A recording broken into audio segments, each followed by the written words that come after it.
आज काशीपुर में पूर्व प्रधानमंत्री भारत रत्न राजीव गांधी की जन्म जयंती के अवसर पर महानगर कांग्रेस महिला मोर्चा द्वारा होटल हेवेंस में एक विशेष कार्यक्रम का आयोजन किया गया। इस मौके पर काशीपुर क्षेत्र की बड़ी संख्या में महिलाएं मौजूद रही। सभी ने राजीव गांधी को याद करते हुए उनके योगदान को नमन किया। महिला वक्ताओं ने कहा कि राजीव गांधी ने भारत को सूचना आधुनिक तकनीक की ओर अग्रसर करने में ऐतिहासिक भूमिका निभाई है।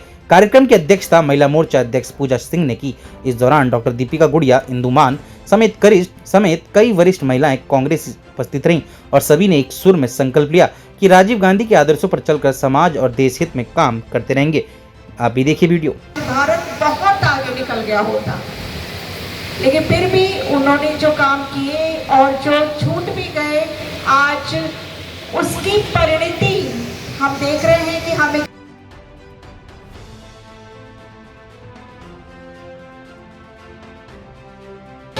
सर्वप्रथम तो मैं सभी को, भारतवासियों को, उत्तराखंड वासियों को, समूचे देश को आज जो स्वर्गीय श्री राजीव गांधी जी की जयंती में सबको उनको श्रद्धासुमन अर्पित करती हूँ। और आज हम महिलाएं उन्हें याद करती हैं। महिलाओं का विशेष याद करने का जो उनका मकसद है वो ये रहा है कि चाहे राजनीतिक तौर पर हो, चाहे किसी भी रूप में अगर आप देखें तो राजीव गांधी जी का एक बहुत दूरदर्शिता को देखते हुए उन्होंने महिलाओं को हमें सशक्त करने की ही प्रेरणा दी।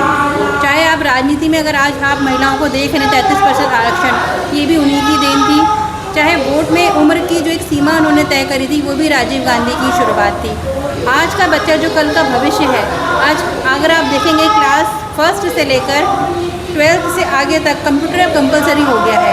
वो जो उसके जो नायक थे, जो वो सोच, वो IT टेक्नोलॉजी जो भारत देश में लाने वाले थे, वो राजीव गांधी जी की दूरदर्शिता की सोच थी।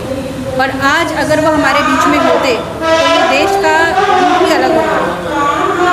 तो आज हम महिलाएं, जो आज आपने देखा भी होगा, कई महिलाओं को हमने सम्मान करा क्योंकि वो अपने अपने क्षेत्रों में कुछ ना कुछ काम कर रही हैं और अपने को एक समाज को कुछ ना कुछ दे रही हैं किसी न किसी रूप में। जैसे कोई महिला अचार पापड़ का काम कर रही है, किसी ने अपना बुटीक खोला हुआ है, कोई महिला राजनीतिक क्षेत्र में बहुत आगे जा चुकी है, कोई अपना न्यूज़ चैनल चला रही है, तो कोई कॉलेज चला रही है। तो ये सब जो प्रेरणा जो जागृत हुई महिलाओं के अंदर, जो कभी पर्दों में रहती थी, जिनको शिक्षा का अधिकार नहीं था, वो सब देने वाले स्वर्गीय श्री राजीव गांधी थे। तो आज हम महिलाएं उनको याद करती हैं, उन पर श्रद्धासुमन अर्पित करती हैं अपने याद के और प्रेम के।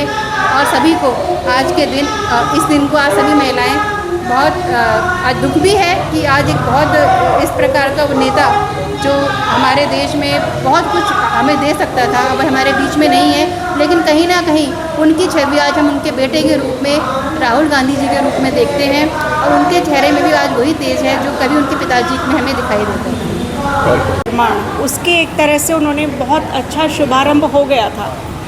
नियति अगर उन्हें जीवित रखती, हम सबके बीच में रखती, तो आज भारत बहुत अधिक विकसित हो चुका होता तकनीकी ज्ञान में और भी अन्य क्षेत्रों में।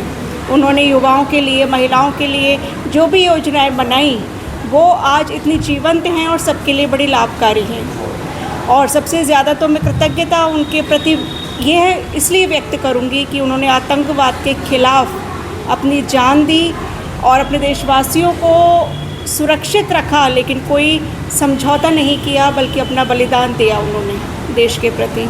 और आज हम सब उन्हें याद करने के लिए यहाँ एकत्रित हुए हैं। महानगर अध्यक्षा पूजा सिंह जी के नेतृत्व में हमने उनकी जयंती मनाई है और पूजा जी ने बहुत अच्छा आयोजन किया है। उन्होंने इस अवसर पर, क्योंकि महिलाओं को बहुत सारे अधिकार राजीव गांधी जी ने दिलवाए थे, उन्हें आत्मनिर्भर बनाने का संदेश दिया था, बहुत सारी योजनाएं चलाई थी। इसी को ध्यान में रखते हुए पूजा जी ने आज आत्मनिर्भर महिलाओं को यहाँ सम्मानित किया है और उसमें मैं भी हूँ। मैं पूजा जी का बहुत बहुत धन्यवाद देती हूँ और स्वर्गीय राजीव गांधी के प्रति अपनी कृतज्ञता व्यक्त करते हुए नमन करती हूँ।